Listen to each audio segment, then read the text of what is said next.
There are absolutely more plans for Mindbug. So we just recently released a trailer of the first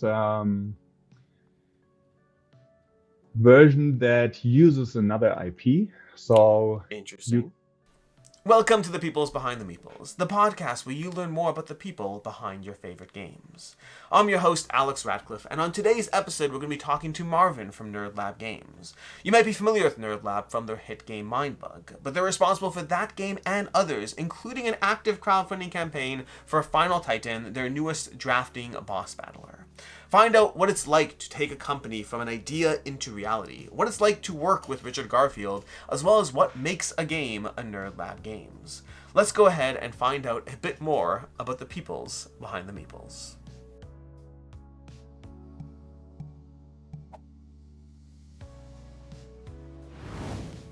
On today's episode of The Peoples Behind the Meeples, we're joined by Marvin from Nerdlab Games. Today we're going to find out a lot more about, well, everything Nerdlab, a little bit Marvin, upcoming projects, all of that. Marvin, thanks so much for joining us today. Thanks for having me, Alex.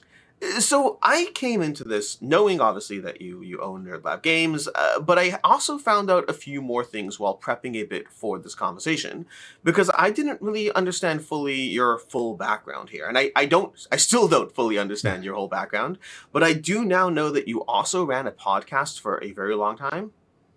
That's correct, yes.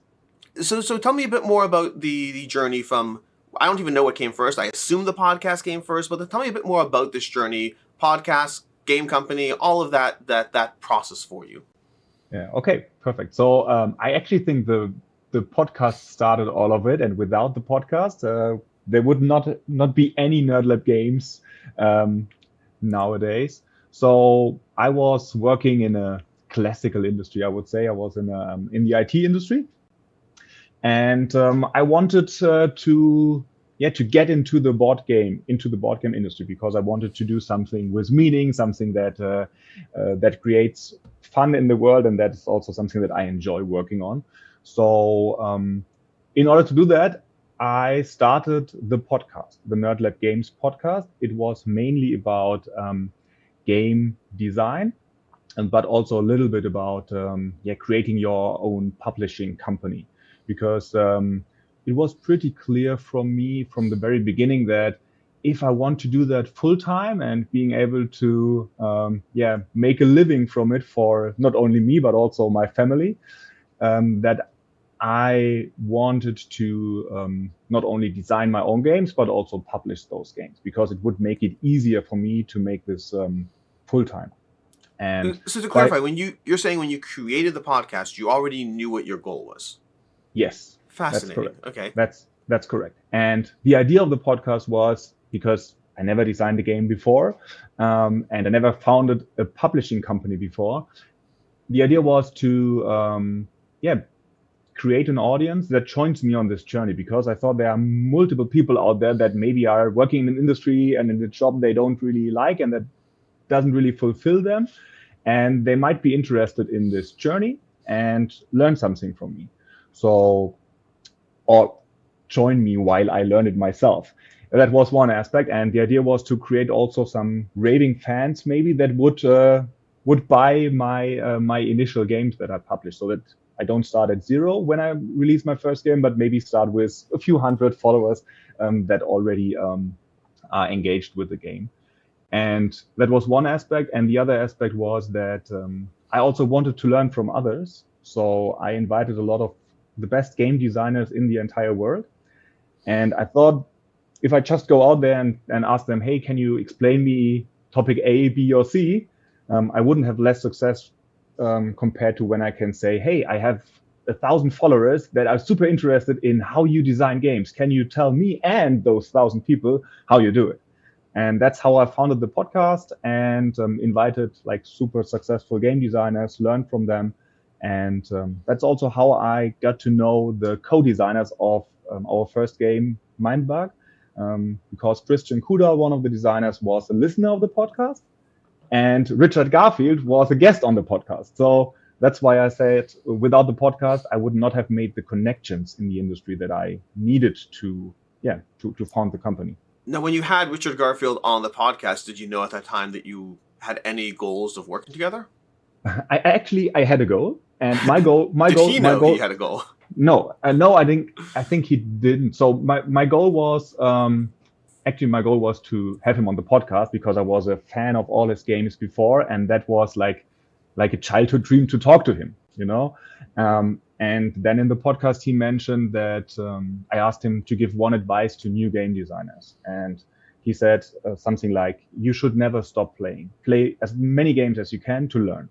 And after the podcast, I said, "Hey, well, I have a game. Do you want to play it to to stick to your own advice you just gave?" And he said, "Sure, send some information over." And there I had the goal. My goal was to get a quote from him that I could use maybe on a crowdfunding campaign afterwards, where he says, "Hey, this is a good game." That was my goal. But I didn't know that there was a opportunity coming up that we could work on this and following games together. So one thing that's actually interesting to talk about, you mentioned that you should always keep playing. And I don't know fully what it's like for designers, but I do know that whenever I speak to publishers, one of the consistent mantras I hear from them is, "I barely know what's out there because I'm so busy with my own games."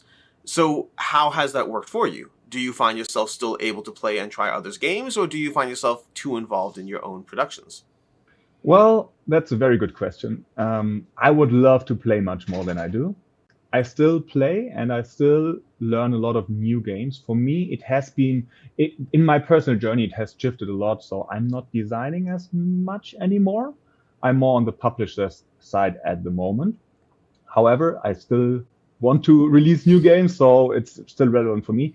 But what changed for me is that I read a lot of rule books of games that I'm interested in. I maybe watch some videos about the games to get an idea of what makes this game special.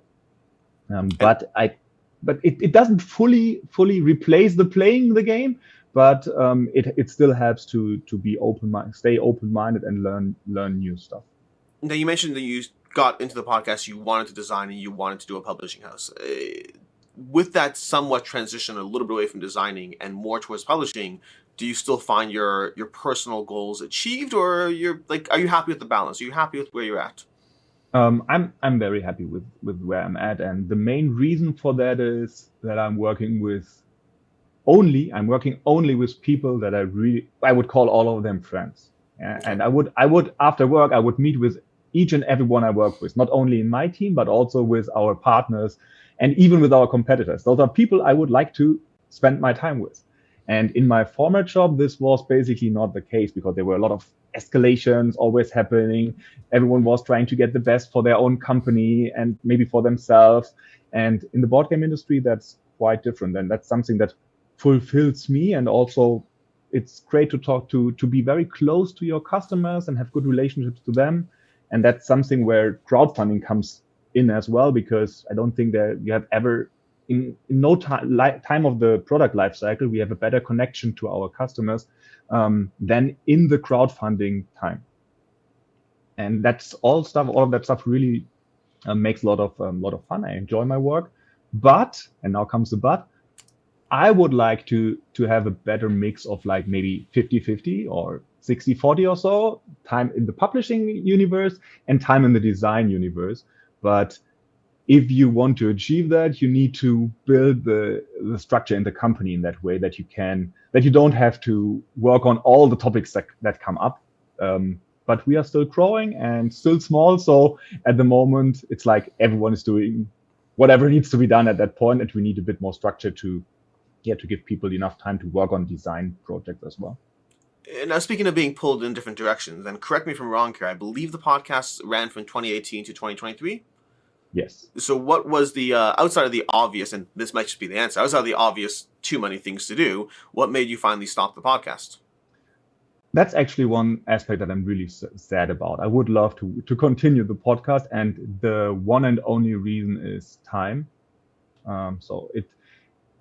I spend a ton of time preparing for each podcast episode. So much more than is normal, I would say. So I spent like the entire week writing a script for a podcast episode because it was really like deep dive into a very specific design topic. So I played like 10 different games and analyzed them really in depth for a very specific question that I wanted to answer in this podcast episode. And when I was like fully booked with the publishing work, I didn't have so much time to work on the design aspect anymore. So, and the design aspect was most of the time the topic I was talking in the podcast. So less time for designing also meant less topics to talk about in the podcast, and that made me at the end pause it. So it might come back. And when in that 2018 to 2023, when exactly did you start? Like, when did you know that your goal of designing a game, publishing house, all that, when did that like really start for you? I would say it started before I started the podcast even. So maybe, but not so much before, maybe half a year before I started the podcast. I knew that I wanted to go and get into this industry. Well, that was pretty clear for me, but it was more like, maybe it works, maybe it doesn't. So it was not something that was clear at that point, right? So so when I knew it would work, or I would do this step, like quitting my job and trying to do this full time. This was only happening after our first crowdfunding campaign, when we got so much positive feedback for Mindbug that I knew, well, I didn't knew it would work, but I knew I would be at the end of my life, if I would look back, that would be the one time or one point in my life where I would regret if I wouldn't have tried it. So that's where I went like full time into this job. Yeah. Now, so you came up with Mindbug, your first game. You're working with Richard Garfield. Although, speaking of which, what is it like working with Richard Garfield? For me, it's a huge honor. I think he's one of the most intelligent people I've worked with in my entire professional career. And well, you could think that he is like not approachable or any kind of problematic to work with, but the opposite is the case. Like it's a pleasure to work with him. And when it depends a little bit, but when we are working intensively on a project, we meet on a weekly basis and design the games together. And there's so much I learned from him, and I could not be more thankful for that. Now, so Mindbug has had, so you've worked on Mindbug, you came up with the first campaign. I believe it's had 3 crowdfunding campaigns by now. You've also dabbled in it digitally. Are there more plans for Mindbug, or are you done with it for now? There are absolutely more plans for Mindbug. So we just recently released a trailer of the first version that uses another IP. So interesting. You can see, we released on our social media channels, we just released a video where the King of Tokyo and the Mindbug logo crash into each other. And we are super excited about it. I did see a thing of that, yes. Yeah, and we are really excited about that because on one side we think that the Mindbug mechanic, which allows you to steal a play from the opponent, basically, we think this mechanic is, it's helping so much in a game like ours, to balance a game, and it's like super interesting decision-making process. And we think this mechanic would work well in a lot of other games. So we could see giving away our IP or our mechanic to other games that are interested, where this makes sense. But on the other side, Mindbug also is a great game where you could apply other IPs too. And that's what we currently trying out with King of Tokyo, but I could totally see doing others in the future as well. Now, so you dabbled in Mindbug. I mentioned briefly you dabbled in it digitally. You have an app. Do you have more plans to expand that, either a Steam app, a board game arena, any form of other digital? Like, I do feel it's a game that works well in the digital space. I'm curious whether you have more goals there. Yeah, so I think Mindbug works really well in digitally because it's a fast card battler where you only have like one decision to make in your turn. So it's not like your opponent is thinking for a couple of minutes and you are waiting. So there's basically no downtime in this game. You just always have one decision, go, one decision, go. And that's perfectly well suited for a mobile game, for example. And that's why we back then founded a second company that is responsible for the digital releases of us, where and Mindbug has been released for mobile on iOS and Android, but also as on PC for Steam. And we release the different expansions we have been working on. They will also be released digitally. So we have a lot of plans with the game in the offline world and in the online world. Now, you mentioned it's a fast-paced, Mindbug's a fast-paced card battler. And when I look at your games, you currently have 3 games. You have, obviously Final Titan is going to be the new crowdfunding campaign. You have Mindbug, which had several crowdfunding campaigns. And then you had Agent Avenue, which had a retail release. But when I look at your 3 games, the main commonality I see between them is that they are all focused on that very mental mind space strategic card games. They're not big, sprawling tabletop presences. They're very focused on the card play and then trying to outthink your opponent as you deal with those cards. Is that what Nerdlab Games, is that your go-to design in general? Do you plan on branching out from that kind of space?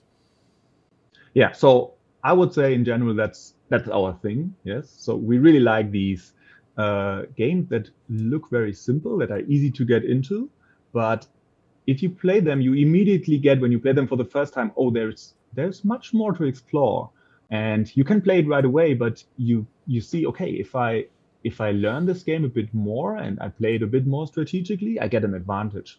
And that's what these our first 2 games like Agent Avenue and Mindbug are. And they are one-to-one. Most of the time they are one-to-one games. They can be played with 3 and 4, but they have been designed as dual games. And Final Titan is a bit different. So that's us basically exploring a different area, because it's more like a multiplayer game where you can also just, you open the box and have no setup time. You can just start playing. That's true for all of our 3 games. That's their commonality. But it's also different. It's more like a group experience and less like a super strategic one-on-one duel. Yeah. So we are we focus on that, but we also branching out to other areas. But I don't see us doing like a 300 miniature game or like a huge hero game. That's not something we have on the radar for at least the next 2 years. Gotcha. And I don't recall, is Richard Garfield involved in Final Titan as well? Yes, Richard Garfield and Christian Kudal, who has been my partner on Mindbug as well. So those 2 together came up with Final Titan, and we are happy to be the publisher for this game. Perfect. So I do want to come back to Final Titan in a second, but I had one more question about your 3 games, which is you launched Mindbug multiple crowdfunding campaigns. Final Titan is as well crowdfunding, and then Agent Avenue was a retail release. What made you decide to dabble in a retail release for that game, and or what's that decision like in general for the games you come out with? Yeah, so that was actually not an easy decision for us, and since we basically didn't have a game before that was only a retail release, it was kind of new territory. So the first game for us was clear that it needs to be a crowdfunding campaign, because we had no connections in the industry. We had never talked to any retailer and didn't have any publishing partners or localization partners in other countries. But with Agent Avenue, we already had this infrastructure built up from our first game, Mindbug, and could make use of it. So that was at least one change compared to our first project. And then Agent Avenue has a bit of a different target audience. So it targets more families, and it's very casual to get into the game, and casual players. And it's also pretty cheap. It's below 20 euro, and there is not that much that you can deluxify in the game. So for all of that reasons, it wasn't really a product that I thought was, or we thought was a perfect fit for crowdfunding, because it's kind of difficult to ask your customer to pay 20 euro for the product and 25 euro for shipping to somewhere in the world. And even with 25 euros, it doesn't. We pay something on top of that. So it's not an easy sell online, crowdfunding wise. And we thought it would be better to have localization partners in the country and bring it to the retail shops. Very cool. So that brings us to Final Titan. So tell us a bit more about Final Titan. What's the general overview of the game? Well, Final Titan is, well, I said it already, it's like a multiplayer game, and it really, we call it multiplayer mayhem, because it's a game where we call it a draft battler, and you draft from more than 100 heroes, champions, creatures. You draft a team of 3 or 4 of them that then form your team, and then you send them one by one into the arena, fighting against the other champions of the other players, and the last man standing basically becomes the final titan. And while you have a lot of strategy involved while drafting and while deciding which fight to take and which character to send into the fight, and how to support it with like your upgrade cards, the fight itself is driven by dice rolling and therefore by luck. And it's a game where the players really embrace that luck. So everyone sits around the table, looks at the arena in the middle, and rolls a die. And everyone is shouting. There's a lot of emotion going on, and the fun aspect of the game is that whenever you play it, it creates its own story, because the characters are designed in a way that they can escalate. So the examples I use for that typically is consider a hydra that can grow multiple heads. And at some point in time, it will have like 10 heads or something, can have 10 heads, and it's like attacking 10 times in a row. But then someone at the table has like a perfect answer for that and sends it in, and the hydra is defeated by luck or by good choice of one of the players. And the other day, you will always we see the people or hear the people talking about, can you remember when I played this, when we played last time Final Titan, and I had the necromancer with like 8 zombies, or when I had the hydra with the 10 heads. And this is something that the people remember. It really creates this moments that you remember the other day. Very cool. And when does it launch? It will launch end of April. End of April. And then what is after? So you have these 3 games. Do you know what your next game is after this? Yeah, so basically we have 2 more games signed, if I'm not mistaken. Yeah, so 2 more games signed that we will release like next year, 2026. And obviously we also keep supporting our existing games. So new expansions for Mindbug, maybe something new for H&M Avenue that we have not decided yet completely, but that's what we do. And since we are still a small team, we try to limit ourselves to 2 new projects per year, something like that, depending on the size of the project. And we don't want to do too much because, we want to focus on the projects we have and give it enough time. And what would you say is, along this entire journey of, not the podcast side, but one starting your company, what would you say is the one thing you wish you would have done differently with what you know now? Very good question. What I would have done differently. I don't have a good answer for that, to be honest, because we are really happy with how things turned out.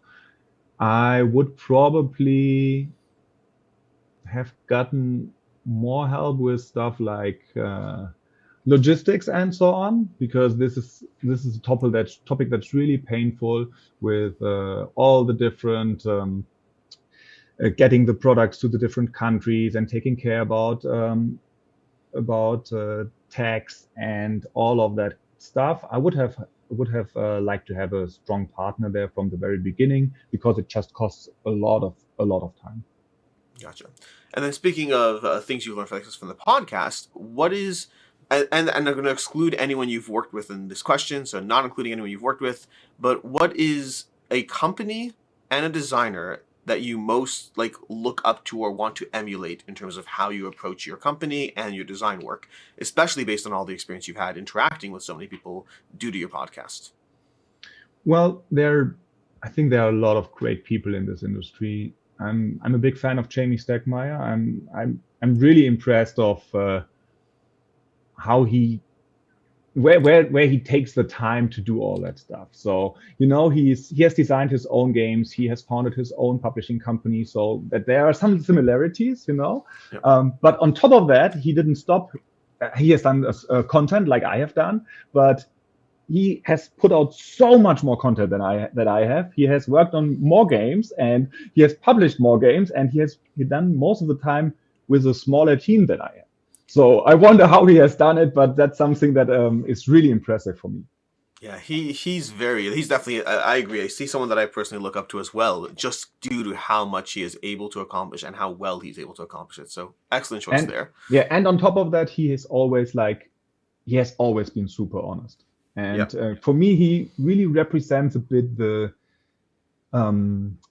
personalities in this industry. So a lot of people are like that, and helpful and honest and transparent. And that's what I like about the industry. And he's like the poster child for that for me. Perfect. Well, thanks so much for joining us today, Marvin, on the Peoples Behind the Meeples. I know we've already talked about it, but if you just want to remind our listeners what they should be following, paying attention to, all of those things, as well as where they can possibly stay up to date on anything else Nerdlab Games does in the future. Well, the most interesting thing at the moment is probably the upcoming Final Titan campaign that you can find on Gamefound. You can follow to get a free follower gift. And on top of that, if you're interested in our other games, you can find them under nerdlab-games.com. And obviously, you can find Mindbug digitally in the app stores or on Steam. Perfect. Thanks so much for joining us, and good luck in the campaign. Thank you very much.